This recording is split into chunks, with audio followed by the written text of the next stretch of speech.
So in this lecture we will see our next point, defect classification. So first, what is defect? We have already seen what is defect. Defect is undesirable state, or defect may be result of wrong implementation of requirements.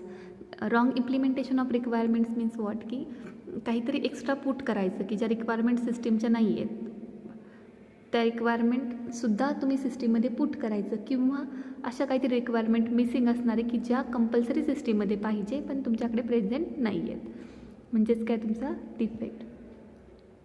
मग defect may be classified in different ways. तर how to classify defect? First, requirement defect, second one is design defect, third one is testing defect, and fourth one is coding defect. These are the types of defect: requirement defect, design defect, testing defect, and last one is coding defect. So first, what is requirement defect? आता नावातच आहे, defect म्हणजे काय, obviously एक अनडिझायरेबल state, म्हणजे अशी unwanted situation, कुणालाही असं वाटत नाही की आपल्या सिस्टीममध्ये डिफेक्ट यावा. मग त्यामध्ये फर्स्ट काय, रिक्वायरमेंट डिफेक्ट, म्हणजे ऑब्व्हियसली नावातच आहे पहा, रिक्वायरमेंटमध्ये काहीतरी फॉल्ट झाला म्हणजे कुठला डिफेक्ट आला, रिक्वायरमेंट डिफेक्ट. मग रिक्वायरमेंट डिफेक्ट कसा येणार? Main this defect arise in a product when one fail to understand what is required by the customer. म्हणजेच काय, रिक्वायरमेंट डिफेक्ट कधी येतो तुमच्या सिस्टीममध्ये, की तुम्हाला ॲक्च्युअल सिस्टीमच्या रिक्वायरमेंट जर समजल्याच नसतील तर कुठला डिफेक्ट येणार आहे, रिक्वायरमेंट डिफेक्ट. मग रिक्वायरमेंट डिफेक्ट कसा ऑकर होतो? This is occur due to communication gap and producer gap. म्हणजेच काय, की कस्टमरला त्याच्या रिक्वायरमेंट जर प्रॉपरली डेव्हलपरसमोर मांडता नाही आल्या तर जो काही डिफेक्ट येईल. आता ऑब्व्हियसली सपोज कस्टमरच्या 10 रिक्वायरमेंट आहे पर्टिक्युलर सॉफ्टवेअर डेव्हलप करण्यासाठी, बट कस्टमरला त्या रिक्वायरमेंट प्रॉपरली डेव्हलपरला एक्सप्लेन करता नाही आल्या, तर डेव्हलपरला त्या रिक्वायरमेंट सिस्टीममध्ये टाकेल का डेव्हलपर? ऑब्व्हियसली नाही टाकणार. म्हणजे काय आला, रिक्वायरमेंट डिफेक्ट, कारण कस्टमरचं सॅटिस्फॅक्शन झालेलं नाही. आणि सेकंड आहे प्रोड्युसर गॅप. हा झाला कस्टमर गॅप. प्रोड्युसर गॅप म्हणजेच काय, की सपोज काही रिक्वायरमेंट आहेत, त्या कस्टमरने 10च्या 10 रिक्वायरमेंट प्रॉपरली एक्सप्लेन केल्या डेव्हलपरला, बट डेव्हलपरला त्या रिक्वायरमेंट प्रॉपरली समजल्या नसल्यामुळे डेव्हलपरने त्या रिक्वायरमेंट ॲक्च्युअल डेव्हलपिंगमध्ये सिस्टीममध्ये टाकलेल्या नाही. मग हा जो गॅप झाला हा झाला प्रोड्युसर गॅप. थोडक्यात काय, की रिक्वायरमेंट डिफेक्टमध्ये रिक्वायरमेंट डिफेक्ट ऑकर होतो due to customer gap as well as producer gap. म्हणजे कस्टमरला त्याच्या रिक्वायरमेंट प्रॉपरली एक्सप्लेन करता नाही आल्या आणि डेव्हलपरला त्या रिक्वायरमेंट प्रॉपरली समजल्या नाही, त्याच्यामुळे जो डिफेक्ट ऑकर होतो तो असतो तुमचा रिक्वायरमेंट डिफेक्ट. आता requirement defect again classified into 2 parts, functional defect आणि इंटरफेस डिफेक्ट. आता फंक्शनल डिफेक्ट्स म्हणजे obviously this defects are mainly about the functionalities. Functional defect म्हणजेच कुठला डिफेक्ट आहे, mainly about functionalities which is present or absent in the application which are expected or not expected by the customer. म्हणजेच काय, की सॉफ्टवेअरच्या फंक्शनॅलिटीमध्ये जर काही error आले तर तो कुठला डिफेक्ट झाला, तुमचा फंक्शनल डिफेक्ट. म्हणजेच सॉफ्टवेअरचं एखादं तुम्ही सॉफ्टवेअर आहे, त्या सॉफ्टवेअरमध्ये सपोज फर्स्ट तुमचं आहे लॉग इन फॉर्ममध्ये जर रिक्वायर्ड असेल की तुम्ही enter user ID as well as password, but password must be greater than 9 किंवा password should not be greater than 9. ही जर कंडिशन प्रॉपरली सॅटिस्फाय झाली तरच तुमचं सिस्टीम लॉग इन होणार आहे, बट ही जर कंडिशन प्रॉपरली सॅटिस्फाय नाही झाली तर कुठला एरर येणार आहे, फंक्शनल एरर. म्हणजेच फंक्शनल डिफेक्ट म्हणजे सॉफ्टवेअरच्या फंक्शनॅलिटीजमध्ये जर एरर आला तर तो कुठला डिफेक्ट झाला, फंक्शनल डिफेक्ट. सेकंड वन आहे इंटरफेस डिफेक्ट. आता interface defect talk about various interfaces essential as per the requirement statement. म्हणजेच काय, की जनरली हा डिफेक्ट कशामुळे ऑकर होतो, user interface problem. Interface defect म्हणजे कुठला पण इंटरफेस असू शकतो, तुमचा युजरचा इंटरफेस असू शकतो, सॉफ्टवेअरचा इंटरफेस असू शकतो, ॲज वेल ॲज हार्डवेअरचा इंटरफेस असू शकतो. Interface is nothing but connectivity. Software आणि हार्डवेअरचं जर प्रॉपरली कनेक्शन नाही झालं तर कुठला डिफेक्ट ऑकर होणार आहे, इंटरफेस डिफेक्ट. सपोज तुम्ही सॉफ्टवेअर वर्क करताय आणि तुम्हाला काहीतरी प्रिंट हवी आहे, म्हणजे प्रिंटर तुम्ही हार्डवेअर सॉफ्टवेअर यूज करताय, ठीक आहे. मग अशा वेळेस जर तुमची प्रिंट निघली नाही, सपोज तुमचं काहीतरी सेटअप प्रॉपर नसेल तर तो कुठला डिफेक्ट झाला, इंटरफेस डिफेक्ट. म्हणजे कनेक्टिव्हिटी, सॉफ्टवेअर हार्डवेअरची कनेक्टिव्हिटी, हा डिफेक्ट कुठला झाला, इंटरफेस डिफेक्ट. सेकंड आहे तुमचं design defect. Second type of defect is design defect.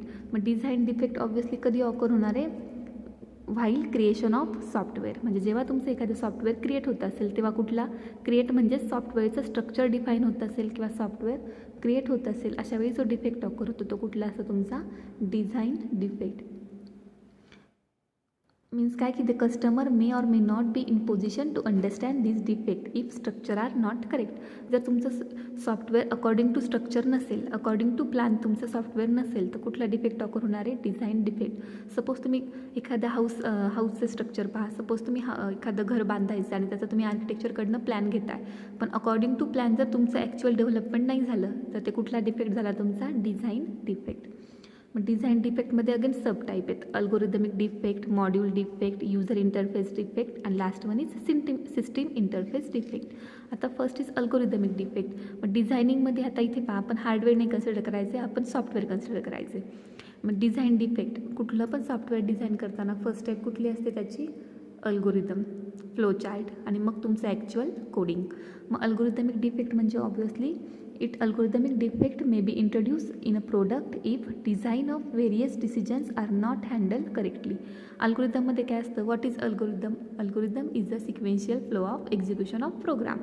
Algorithm defect म्हणजे कुठला डिफेक्ट? की सपोज की तुमचे जे अल्गोरिदममध्ये तुमच्या जे सॉफ्टवेअरमध्ये जे काही डिसिजन्स असतात, इफ कंडिशन, एल्स कंडिशन, त्याचे डिसिजन्स प्रॉपरली हँडल होत नसेल, तर तो कुठला डिफेक्ट झाला? तुमचा अल्गोरिदमिक डिफेक्ट. सेकंड आहे तुमचं मॉड्यूल डिफेक्ट. आता module defect are about communication problem. Module defect कशाच्या रिलेटेड असतो? तुमच्या कम्युनिकेशन प्रॉब्लेम. मग कम्युनिकेशन प्रॉब्लेम आहे, पण कुणातला? नंबर ऑफ मॉड्यूल्समधला, म्हणजे डिफरंट मॉड्यूल्समधला कम्युनिकेशन प्रॉब्लेम म्हणजेच काय? तुमचा module defect. If module gives some parameter which are not recognized by another, it create module interface defect. Module interface defects म्हणजेच कुठला डिफेक्ट? की नंबर ऑफ मॉड्यूल्समध्ये, एका सॉफ्टवेअरमध्ये सपोज 4 मॉड्यूल्स आहेत, तर त्या 4 मॉड्यूल्समध्ये जर प्रॉपर कनेक्शन नसेल, तर कुठला डिफेक्ट ऑकर होणार आहे? Module interface defect. म्हणजेच काय की सपोज पहिलं मॉड्यूल असेल log in module, second module असेल कोडिंग मॉड्यूल, तर लॉग इन मॉड्यूल्स आणि कोडिंग मॉड्यूलमध्ये जर प्रॉपर कम्युनिकेशन नसेल, तर जो डिफेक्ट ऑकर होईल तो कुठला झाला? तुमचा module interface defect. Third one आहे तुमचं युजर इंटरफेस डिफेक्ट. आता user interface defect is a part of system interface defect. User interface defects म्हणजेच कुणाचा पार्ट आहे? हा सिस्टीम इंटरफेस डिफेक्टचाच पार्ट आहे. ओके, म्हणजे त्याच्यामध्ये काय होते? तुमची सिस्टीम वर्क होती. ठीक आहे, सिस्टीम तुमची वर्क होती, but with the application in a human being, म्हणजे युजरचा इंटरफेस आहे, म्हणजे युजर त्याच्यामध्ये काय इन्व्हॉल्व आहे. ठीक आहे, user interface defect may be a part of navigation, look, user feel type of defect which affect usability of an application. म्हणजेच काय की इन शॉर्ट, युजर इंटरफेस म्हणजे असा डिफेक्ट की सपोज एखादं सॉफ्टवेअर जर डेव्हलप झालं, तर ते यूज करायला कसं आहे, त्याचा लुक कसा आहे, त्याचा फील कसा आहे, तो सॉफ्टवेअर पर्टिक्युलर यूज केल्यावर युजरला कम्फर्ट फील होतं का, हे जे सगळे पॉईंट असतात हे कशामध्ये येतात? तुमच्या युजर इंटरफेसमध्ये. म्हणजे पर्टिक्युलर सॉफ्टवेअर युजरला यूज करायला किंवा हँडल करायला प्रॉपर आहे की नाही, हे कशात येणार आहे? तुमच्या युजर इंटरफेसमध्ये. आणि जर त्याच्यामध्ये एखादं सॉफ्टवेअर डेव्हलप झालं पण ते कॉम्प्लिकेटेड असेल यूज करायला, तर तो कुठला डिफेक्ट झाला? तुमचा युजर इंटरफेस डिफेक्ट. नेक्स्ट आहे तुमचं system interface defect. System interface defects may be generated when application communication with environmental factor is hampered. म्हणजेच काय की system may not be able to recognise input coming from system किंवा environment, or may not be able to recognise output which cannot be use by the environment. थोडक्यात काय की system interface डिफेक्टमध्ये सिस्टीमकडून किंवा एन्व्हायरमेंटकडून कुठले input घ्यायचे आणि त्याला कुठले आउटपुट प्रोव्हाइड करायचे, हे जर प्रॉपरली नाही झालं, तर तो कुठला डिफेक्ट असणार आहे? तुमच्या सिस्टीमचा इंटरफेस डिफेक्ट. इनपुट कुठलं घ्यायचं आणि आउटपुट काय द्यायचं, हा जो डिफेक्ट असेल तो कुठला असणार आहे? System interface defect. Third one आहे तुमचं टेस्टिंग डिफेक्ट. ठीक आहे, आता टेस्टिंग डिफेक्ट फार इझी आहे, नावातच आहे. सॉफ्टवेअरचं टेस्टिंग परफॉर्म करताना जर डिफेक्ट आला, तर तो कुठला झाला? तुमचा testing defect. This defects are introduce in an application due to wrong testing. आता जनरली रॉंग टेस्टिंग कुठे होणार आहे? तुमच्या टेस्ट आर्टिफॅक्ट्समध्ये, म्हणजे तिथे सगळ्या टाईपचं टेस्टिंग परफॉर्म होतं आहे, त्याचा एक रिपोर्ट मेंटेन होतो आहे, तिथे तुमचं काय होणार आहे? रॉंग टेस्टिंग परफॉर्म होणार आहे. मग त्याच्यामध्ये अगेन परत तीन सब टाईप आहेत. Test design defect, test tool defect आणि टेस्ट एन्व्हायरमेंट डिफेक्ट. मग आता टेस्ट डिझाईन डिफेक्ट म्हणजे कुठला? आता पहा तुम्ही सॉफ्टवेअरमध्ये आपण टेस्ट केसेस पाहिल्या होत्या. मग test case name, test case number, test case description, input, output, expected result, हे सगळं कशात आलं? तुमच्या टेस्ट केस डिझाईनमध्ये. ठीक आहे, हे सगळं कशात आले? तुमच्या टेस्ट केस डिझाईनमध्ये. टेस्ट केसेसमध्ये जे काही डिफेक्ट होतात ते सगळे कशात येणार आहे तुमच्या टेस्ट डिझाईन डिफेक्टमध्ये. नंतर टेस्ट टूल डिफेक्ट. आता टेस्ट टूल डिफेक्ट म्हणजे कुठले डिफेक्ट की जे तुम्ही सॉफ्टवेअरचं टेस्टिंग टूल यूज करताय, सपोज ऑटोरेल असेल, टेस्ट लॉग असेल, हे जे ॲटोमेटेड टेस्टिंगचे टूल्स आहेत, हे टूल्स यूज केल्यानंतर त्यामध्ये जर काही फॉल्ट झाला तर तो कुठला डिफेक्ट असतो, टेस्ट टूल डिफेक्ट. म्हणजे रेडीमेड सॉफ्टवेअर टेस्टिंगचे टूल आपण यूज केले आणि त्यामध्ये फॉल्ट झाला तर हा असणार आहे तुमचा टेस्ट टूल डिफेक्ट. नेक्स्ट तुमचं टेस्ट एन्व्हायरमेंट डिफेक्ट. आता टेस्ट एन्व्हायरमेंट डिफेक्ट कधी येणार आहे, एन्व्हायरमेंट जेव्हा तुमचं प्रॉपरली सेट नसेल टेस्टिंगसाठी तेव्हा जो डिफेक्ट येणार तो कुठला असणार आहे, टेस्ट एन्व्हायरमेंट डिफेक्ट. म्हणजेच तुम्हाला जे काही लॅब अवेलेबल लागत असेल, टेस्टिंग रूम अवेलेबल लागत असतील, पर्टिक्युलर हार्डवेअर लागत असतील, सॉफ्टवेअर लागत असतील, सिम्युलेटर्स लागत असतील किंवा नंबर ऑफ पीपल्स लागत असतील टेस्टिंगसाठी, हे जर सगळे रिसोर्सेस जर अवेलेबल नसेल तर तो कुठला डिफेक्ट झाला तुमच्या test environment defect. Okay. Next तुमचं कोडिंग डिफेक्ट. तर कोडिंग डिफेक्ट म्हणजे नावातच आहे, कोडिंगमध्ये काहीतरी एरर फाइंड आउट झाला म्हणजे तो कुठल्या टाईपचा डिफेक्ट झाला तुमच्या कोडिंग डिफेक्ट. म्हणजे ॲक्च्युअल कोडिंगमध्ये होणारा डिफेक्ट.